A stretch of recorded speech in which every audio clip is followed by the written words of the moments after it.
বিসমিল্লাহির রহমানির রহিম। আচ্ছা, আমরা আজকে নবম দশম শ্রেণীর রসায়নের খুবই গুরুত্বপূর্ণ দুটো টপিকস নিয়ে আলোচনা করব, পর্যায় সারণীর অধ্যায়ের। আচ্ছা, তার মধ্যে একটা হচ্ছে আয়নীকরণ শক্তি এবং আরেকটা হচ্ছে ইলেকট্রন আসক্তি। এই দুইটা টপিকসই এসএসসি জন্য অত্যন্ত গুরুত্বপূর্ণ বা যে কোনো পরীক্ষার জন্য খুবই গুরুত্বপূর্ণ এবং এখান থেকে সবসময় প্রশ্ন হয়ে থাকে। হ্যাঁ, তোমরা যদি একটু মনোযোগ সহকারে আমার ভিডিওটা দেখো, আশা করি বুঝতে পারবা এবং এখান থেকে বুঝেই যে কোনো প্রশ্নের উত্তর এই ধরনের বা এই টপিকস থেকে যে কোনো ধরনের প্রশ্নের উত্তর তোমরা করতে পারবা। ঠিক আছে? তো তার আগে আমরা জেনে নিই আসলে আয়নীকরণ শক্তিটা কী। আয়নীকরণ শক্তি হচ্ছে গ্যাসীয় অবস্থায় এক মোল পরমাণু থেকে এক মোল ইলেকট্রন অপসারণ করে ধনাত্মক আয়নে পরিণত করতে যে পরিমাণ শক্তির প্রয়োজন হয়। অর্থাৎ কোনো একটা মৌলকে আমি যদি এই যে যেমন এখানে নিয়ে আসি, দেখো এক মোল সোডিয়াম নিয়ে আসি, এটাকে অবশ্যই আমি তাপ দিব। তাপ দিলে কি হবে, এখান থেকে ওই যে সোডিয়ামের লাস্ট কক্ষপথে একটা ইলেকট্রন আছে, সেই একটা ইলেকট্রন এখান থেকে ত্যাগ করবে। ত্যাগ করলে এখানে কি হবে, ইলেকট্রন ত্যাগ করার পরে মোটামুটি ধনাত্মক আয়নে বা সোডিয়াম আয়নে পরিণত হচ্ছে। আর সেক্ষেত্রে আমরা ওখান থেকে এক মোল ইলেকট্রন পাচ্ছি। তাহলে এই কাজটা করতে তো আমার বাইরে থেকে একটা নির্দিষ্ট পরিমাণ শক্তি দেওয়া লাগছে। এই যে পরিমাণ শক্তি দেওয়া লাগতেছে বা প্রয়োজন হচ্ছে, সেটাকে আমরা বলি হচ্ছে আয়নীকরণ শক্তি। অর্থাৎ এই আয়নে পরিণত করতে যে পরিমাণ শক্তি প্রয়োজন হচ্ছে সেটা আয়নীকরণ শক্তি। হ্যাঁ, আচ্ছা, ইলেকট্রন আসক্তিটা কি? গ্যাসীয় অবস্থায় এক মোল গ্যাসীয় পরমাণুতে এক মোল ইলেকট্রন প্রবেশ করিয়ে এক মোল ঋণাত্মক আয়নে পরিণত করতে যে পরিমাণ শক্তি নির্গত হয় তাকে ইলেকট্রন আসক্তি বলে। যেমন আমরা এখানে খেয়াল করে দেখি যে এখানে ক্লোরিন দেখছি, ক্লোরিন এক মোল ক্লোরিন নিয়ে আসি। সেই এক মোল ক্লোরিনে আমরা কি করব, আমরা জানি ক্লোরিনের লাস্ট কক্ষপথে হচ্ছে 7টা ইলেকট্রন। তাহলে একটা ইলেকট্রন আমরা যুক্ত করব। সেক্ষেত্রে যেহেতু এক মোল ক্লোরিন নিয়ে আসি, আমরা এক মোল ইলেকট্রন যুক্ত করব।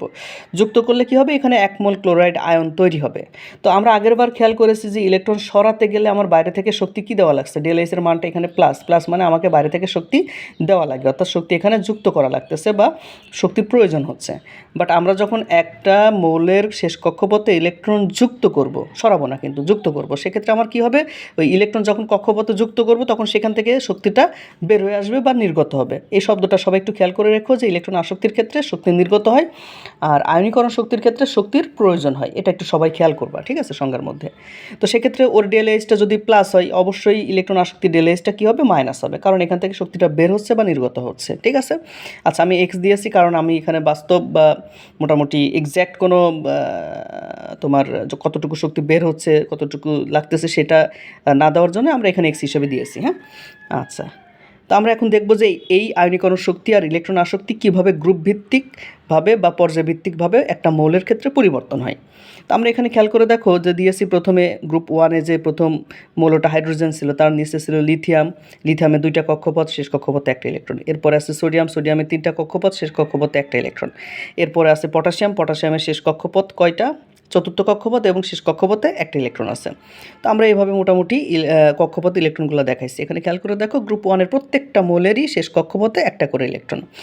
আচ্ছা, এখানে একটা পর্যায় দেখাইছে, এটা হচ্ছে তৃতীয় পর্যায়। কেন তৃতীয় পর্যায়ে, দেখো কক্ষপথ 1টা 2টা 3টা, মাঝখানের এটা নিউক্লিয়াস। তৃতীয় পর্যায়ের দেখো প্রত্যেকটারই কিন্তু 3টা করে কক্ষপথ। আমি মাঝখানের এগুলো আঁকাই নাই, শেষের তাকিয়েছি 3টা করে কক্ষপথ। তো আমরা একটু খেয়াল করে দেখি, এখানে দেখো এই গ্রুপের উপর থেকে নিচের দিকে গেলে কি হচ্ছে, নিউক্লিয়াস থেকে এই যে নিউক্লিয়াস থেকে ইলেকট্রনের দূরত্বটা কি হচ্ছে, মোটামুটি নিচে গেলে ইলেকট্রনের দূরত্বটা নিউক্লিয়াস থেকে বৃদ্ধি পাচ্ছে। যত নিচে যাবা ইলেকট্রনের দূরত্বটা নিউক্লিয়াস থেকে বৃদ্ধি পাচ্ছে। এখন দূরত্ব যদি বৃদ্ধি পায় তাহলে নিউক্লিয়াসের প্রতি আকর্ষণটা কী হবে, অবশ্যই কমে যাবে। আর নিউক্লিয়াসের প্রতি এই ইলেকট্রনের আকর্ষণ যদি কমে যায় তাহলে এখান থেকে ইলেকট্রন সরানোটা, উপর থেকে যত নিচের দিকে যাবা তাহলে কি হবে, ইলেকট্রন সরানোটা তত বেশি সহজ হবে। অর্থাৎ আয়নীকরণ শক্তি কী হচ্ছে, আমার অল্প পরিমাণ শক্তি দিয়ে কিন্তু ইলেকট্রন সরাই আমি ধনাত্মক আয়নে পরিণত করতে পারি। ঠিক আছে? ঠিক একইভাবে ইলেকট্রন আসক্তির ক্ষেত্রে কী হচ্ছে দেখো তো, ইলেকট্রন আসক্তি দেখো এই যে নিউক্লিয়াস থেকে যেহেতু দূরে চলে যাচ্ছে, যত নিচে যাচ্ছে নিউক্লিয়াস থেকে কিন্তু শেষ কক্ষপথের দূরত্বটা বৃদ্ধি পাচ্ছে। তাতে কি হচ্ছে, দূরত্ব বৃদ্ধি পাচ্ছে, তাতে কি হচ্ছে, ইলেকট্রনের প্রতি আকর্ষণ, অর্থাৎ এই ইলেকট্রন, একটা নতুন ইলেকট্রন যে এখানে যুক্ত হবে, সেই আকর্ষণটা তো করবে নিউক্লিয়াস, সেই নিউক্লিয়াসের আকর্ষণটাও কী হচ্ছে, নতুন ইলেকট্রনের প্রতি আকর্ষণটাও কমে যাচ্ছে। অর্থাৎ একই গ্রুপের উপর থেকে নিচের দিকে আসলেও কিন্তু ইলেকট্রন আসক্তিটা হ্রাস পায়। যদি ইলেকট্রন আসক্তিটা ধাতুর বৈশিষ্ট্য না, মূলত ইলেকট্রন আসক্তিটা হচ্ছে অধাতুর বৈশিষ্ট্য। তো আমরা ওই দিকে ওই জিনিসটা আবারও আলোচনা করব। এবার আমরা পর্যায়ভিত্তিকভাবে দেখি যে একই পর্যায়ের বাম থেকে ডানে গেলে কক্ষপথ কি বৃদ্ধি পাচ্ছে, না, কক্ষপথ বৃদ্ধি পাচ্ছে না। তাতে কি হচ্ছে, একটা করে ইলেকট্রন জাস্ট কক্ষপথে যুক্ত হচ্ছে। এটা যেমন 3টা কক্ষপথ, এরও 3টা কক্ষপথ, এদিকে লাস্টে ক্লোরিন আছে, এরও 3টা কক্ষপথ। তো একটা ইলেকট্রন যুক্ত হওয়ার সাথে সাথে, ইলেকট্রন যখন যুক্ত হয় সাথে সাথে নিউক্লিয়াসের প্রোটন সংখ্যাও কিন্তু যুক্ত হয়। আর প্রোটন তো ধনাত্মক, প্রোটনের চার্জ বৃদ্ধি পাচ্ছে নিউক্লিয়াসে, এবং এখানে ইলেকট্রন বৃদ্ধি পাচ্ছে, তাতে ওই প্রোটনের সাথে অর্থাৎ নিউক্লিয়াসের সাথে ওই ইলেকট্রনের আকর্ষণ বৃদ্ধি পাচ্ছে, যার ফলে বাম থেকে ডানের দিকে গেলে, একই পর্যায়ের বাম থেকে ডানে গেলে তুলনামূলকভাবে আকার কিন্তু একটু ছোট হয়ে আসতেছে। কক্ষপথ বৃদ্ধি পাচ্ছে না, কিন্তু ওই যে ইলেকট্রনের আধিক্য এবং নিউক্লিয়াসের চার্জের বৃদ্ধির কারণেই কী হচ্ছে, আকার ছোট হয়ে আসছে। তো সেক্ষেত্রে আমার কি ওখান থেকে ইলেকট্রন সরানোটা সহজ হবে? তাছাড়া একটা ইলেকট্রন সরাইতে আমার যে পরিমাণ শক্তি প্রয়োজন হবে, দুইটা সরাইতে তো আরও অনেক বেশি শক্তির প্রয়োজন হবে। তাতে কি হবে, বাম থেকে ডানের দিকে আসলে এই আয়নীকরণ শক্তিটা কমে যাবে।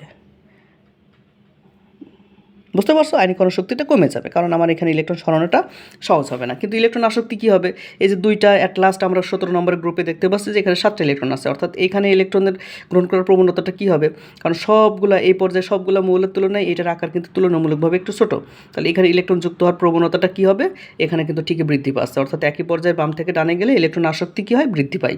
আর একই গ্রুপের উপর থেকে নিচের দিকে আসলে ইলেকট্রন আসক্তিটা হ্রাস পায়, কারণ নিউক্লিয়াস থেকে শেষ কক্ষপথের দূরত্বটা বৃদ্ধি পায়, নতুন ইলেকট্রন যুক্ত করার আকর্ষণ যেটা সেটা কমতে থাকে। আশা করছি সবাই বুঝতে পারছো এই গ্রুপ ভিত্তিক পর্যায়ভিত্তিক সম্পর্ক, ইলেকট্রন আসক্তি এবং আয়নীকরণ শক্তি। ধন্যবাদ সবাইকে।